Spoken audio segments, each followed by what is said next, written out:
Hey guys, how you all doing? BionicleSaurus here, and in this review we are going to be taking a look at the new Papo Velociraptor, complete with a full coat of feathers.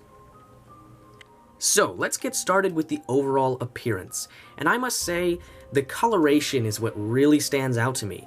I know it's nothing too bright or interesting looking, but it's just really detailed and really well done. There's so many different shades of greens and browns and blacks and even yellows and oranges and reds that just fade into each other really nicely, and it looks very naturalistic and very realistic as well. I also really like the pose. It's not the most dynamic thing in the world, but it's actually pretty natural and fluid looking, and yeah, it's definitely not as bad as I thought it was going to be. I was a little disappointed that it was kind of your typical tripod pose using one of the front arms to balance. But it's honestly not all that bad, and it looks pretty nice, especially if you kind of look at this guy from the right angle. I do think that the figure has a little bit too much of a typical dinosaur feel. It's very ferocious and fearsome looking, and I would have preferred something a little more kind of graceful and bird-like.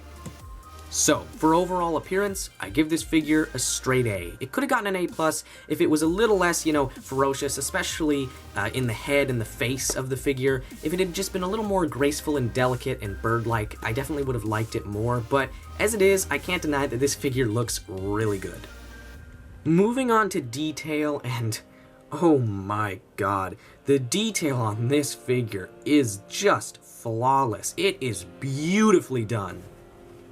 First off, like most papotheropods, this one does indeed have an articulated jaw, and inside you can see that even at this small scale, they have wonderfully detailed the interior of the mouth. Very, very impressive. The feathers are some of the most beautifully done feathers I have seen on any dinosaur or bird toy to date. I mean, just look at those wings. I mean, this is easily equal to, if not better than, the Papo Archaeopteryx. As far as detail is concerned, I mean, they haven't skimped out on anything. Even the inner side of the wing and hand is perfectly detailed. So, for detail, I give this figure an A+ easily. So, to end off the review, we are of course going to be talking about accuracy.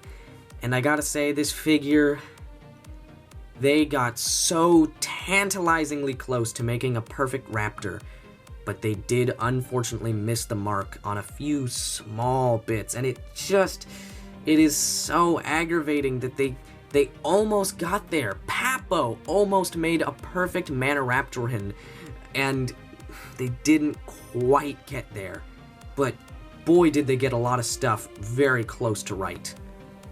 Obviously, the main exciting accuracy on this figure is the fact that it is covered in feathers, and not only that, but that it has wings, which indeed cover the third and second digits on the hand. That is wonderful to see. No other company has really done that correctly before this figure, at least not that I know of. And beyond that, I mean, it's covered in feathers, and they aren't just like, it's not just like a thin little layer. Like, this thing is a feathery, bird-like looking animal. Unfortunately, they definitely don't do the feathers quite right. First off, the wing feathers are substantially shorter than they should be. These wings really should just be larger and more impressive and bird-like. Also, when you look at the inside of the wing, you can see that those primary feathers, or those feathers that at least look like primaries, are actually attaching from the wrist and not the fingers. The biggest inaccuracy, though, really, is the proportions. This whole figure is just far too bulky, and the feet, hands, and head are far too reptilian. Velociraptor should just have a more dainty, gracile, bird-like look. I mean, if you just look at the feet and the hands, I mean, the toes and fingers are just way too thick and kind of overly reptilian and lizard-like. Overall, this figure just needs to be a lot thinner and built on a lighter scale. So, for accuracy, I give this figure a B+. They got a lot of things right, but unfortunately, they got a few things wrong as well. So, for my overall rating on this figure, one of the most anticipated figures Papo has ever released, is an A-.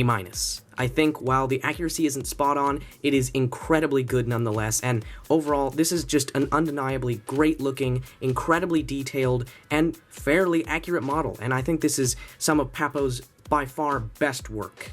Thanks for watching, and BionicleSaurus signing out.